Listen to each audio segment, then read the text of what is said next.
Hello, नमस्कार, very very good afternoon Kolhapur. Radio city 95 FM तुम्ही tuned आहात, तुमचं फेवरेट रेडिओ स्टेशन. आणि राष्ट्रीय बालिका दिनानिमित्त तिचा सोहळा जो आपण करणार आहोत, तर त्यासाठी ज्यांचं सहकार्य लाभलेलं आहे ते HP ग्रुपचे ओनर आणि सध्या हॉटेल ॲट्रिया ज्यांच्याकडे आहे, तर ते हिराकांत पाटील आपल्यासोबत. तिचा सोहळा. नमस्ते सर. नमस्ते.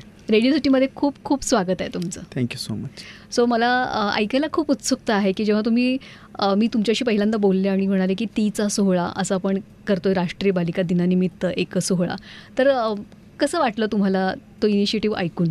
खूप छान वाटलं. कसं आहे माहिती काय, ॲक्च्युली माझी मुलगी आहे, मलाही मुलगी आहे, त्यामुळं मला पहिल्यापासूनच मुलींच्या संदर्भात म्हणजे हा जो विषय आहे ना, हा पहिला भावनिक आहे माझ्यासाठी. आणि ही तुम्ही जे करताय ते खरोखर म्हणजे ॲप्रिशिएट करण्यासारखी गोष्ट आहे. आता मी पण जेवढा आत्तापर्यंत इथपर्यंत आलो, तर माझ्यासाठी सपोर्टला पण माझ्या मिसेसनं खूप हातभार लावला आहे. तिनं माझ्या अगदी शून्यातून विश्व तयार करण्यासाठी तिचाच मोठा भाग आहे यामध्ये.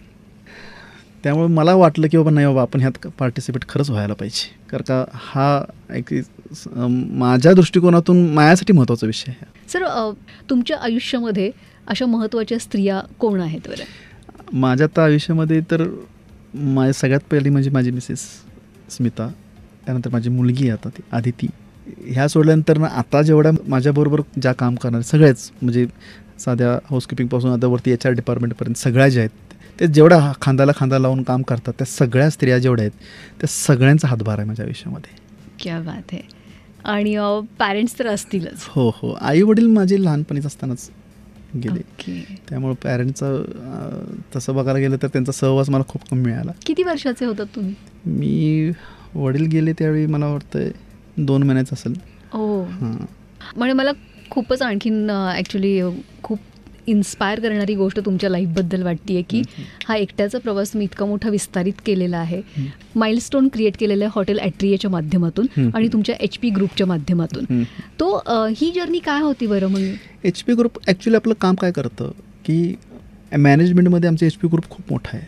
ॲक्च्युली ही प्रॉपर्टी ॲट्रिया प्रॉपर्टी ही पाटणकर सरकारांची ॲक्च्युली प्रॉपर्टी, ती मॅनेजमेंटला आमच्याकडे आहे. ते जे ओनर आहेत पाटणकर सरकार, अशाच प्रॉपर्टीज माझ्याकडे आहेत की ते आपण मॅनेजमेंट लेवलला घेतो आणि ते रन करतो. ही जी प्रॉपर्टी घेताना आमचा एक असतो विषय की बाबा लोकांना आनंद कसा द्यावा, दोनच गोष्टी आहेत. म्हणजे एकतर त्यांना सर्व्हिस किंवा तुमच्या चेहऱ्यावर स्माईल द्या, सर्व्हिस व्यवस्थित असली पाहिजे किंवा टेस्ट, ह्या 2 गोष्टी. त्या 2 गोष्टी आम्ही खूप जपल्यात. नक्कीच. त्या 2 गोष्टीवरती मी आत्तापर्यंतचा हा प्रवास आम्ही इथपर्यंत नेऊन गेला आहे. अगदी सुरुवाती स्क्रॅचपासून, जिथं पहिलं हॉटेल जे होतं तिथं मी 2घंच होतो, माझा भाचा स्वप्नील आणि मी. इथली जी सुरुवात जर्नी केली, आता जवळ 350 स्टाफ आहे माझा. Oh my God. 350 स्टाफ आहे. एक स्टाफचा माझ्यात हातभार मोठा आहे ह्याच्यामध्ये. म्हणजे माझ्या एकट्याचा काही हा नाही, फक्त नाव नुसतं लागलंय माझं. हे म्हणायला सुद्धा खूप मोठे पण लागतं सर. काही स्ट्रगलवाले सिच्युएशन पण फेस केलंच असतील? हो, खूप खूप खूप. त्याशिवाय हे पण आज नुसतं स्ट्रगल चालू आहे, म्हणजे असं का नाही फेस कुठे जाते.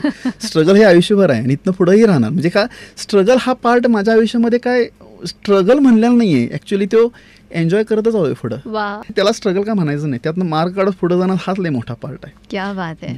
सर, HP ग्रुपचं तर पुढे आणखीन काय उद्दिष्ट आहे? एक विषय की ज्या येथील छानपैकी ऑफर्स ज्यातनं वाटते फ्युचर आहे, जे आपली लोक आहेत त्यांना वरती अजून पुश करतात. आता आमचा एक कॉल आहे की आमच्या खालच्या लोकांना वरती नेणं, ज्यांची ख्वाहिश आहेत की बाबा नाही बाबा मला आज GM व्हायचं आहे, काही जण वाटतं की मला मॅनेजर व्हायचं आहे, काही जण वाटतं मला चांगला शेफ व्हायचा आहे. मग आमच्याच लोकांना आम्ही वरतीपर्यंत नेऊन तयार करायचं पडते. मग जसे वरती येतील तसे कंपनी वाढत जाते, त्याला काही लय मोठं लॉजिक नाही आहे काही जाते. मग तसं आम्ही डोक्यात ठरवून कुठल्या गोष्टी करत नाही. हा, ऑफर समोर आल्या, चांगल्या व्यवस्थित वाटलं की हाय तो यातनं काय ते पोटेन्शियल निघण्यासारखं आहे, घेतो आम्ही. ओके. म्हणजे सर्वांचा सर्वांगीण विकास हे ब्रीद HP ग्रुपचं म्हणायला हरकत नाही. अगदी 100%. क्या बात आहे. ओव्हरऑल आत्ता सध्या स्त्रियांची समाजातली जी काही अवस्थाच म्हणेन मी, जे चित्र दिसतंय, तर त्या चित्राकडे तुम्ही कशा बघता? मला एक कळते बघा की सध्याच्या स्त्रियांनी स्वावलंबीच असावं, नसावं कोणावर विसंबून.